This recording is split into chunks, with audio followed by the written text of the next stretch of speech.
Hello बच्चों, चलिए प्रश्न को पढ़ते हैं। वायुमंडल में किस प्रकार की स्पीसीज सामान्यतः उपस्थित होती हैं? तो आइए प्रश्न की मुख्य उदाहरण पे बात करते हैं। मुख्य उदाहरण में जानेंगे वायुमंडल क्या है। हवा में उपस्थित निर्जीव तथा सजीव घटक मिलकर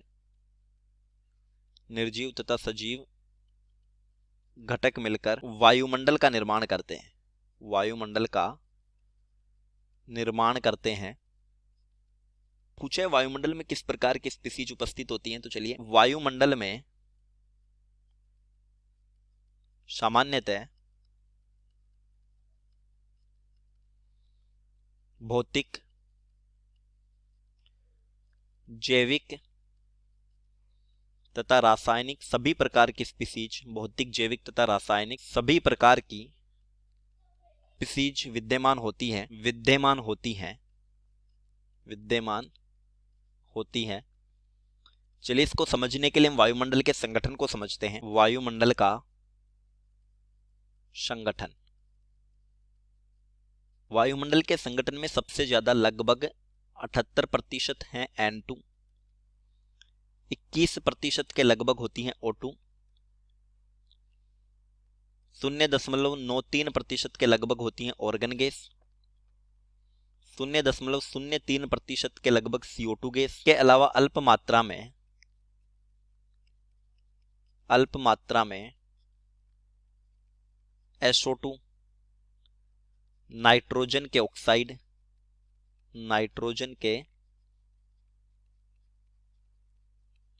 ऑक्साइड, हीलियम H2, जलवाष्प लगभग 3 से 5% तक होती है। जलवाष्प, नियोन आदि गैसों का संगठन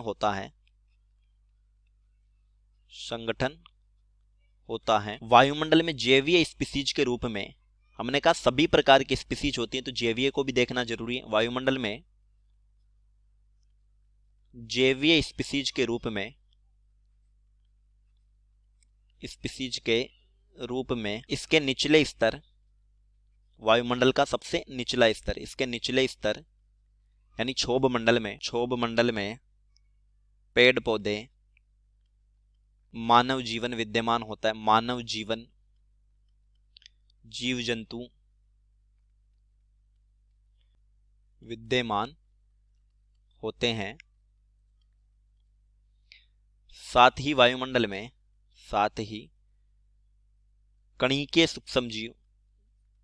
कणिकीय सूक्ष्म जीव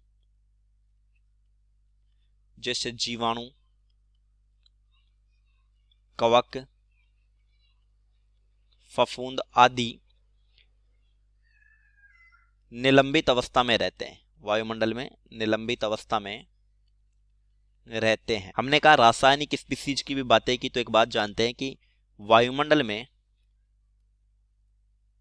वायुमंडल में रासायनिक क्रियाओं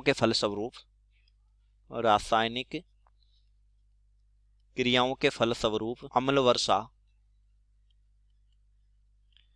स्मॉग, ओजोन अवक्षय जैसी घटनाएं होती हैं। साथ ही जल का वाष्पीकरण या जलवाष्प का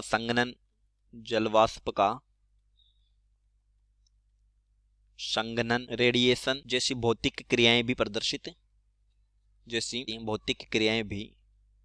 प्रदर्शित होती है। मतलब जल वाष्प में बदल जाएगा तो इसकी भौतिक प्रावस्था बदल गई, फिर संघनित होता है, वापस जल बनता है, सॉलिड अवस्था में बर्फ बनती है। तो ये सब भौतिक प्रक्रिया वायुमंडल में चलती रहती है। उम्मीद करता हूं प्रश्न समझ आया होगा। धन्यवाद।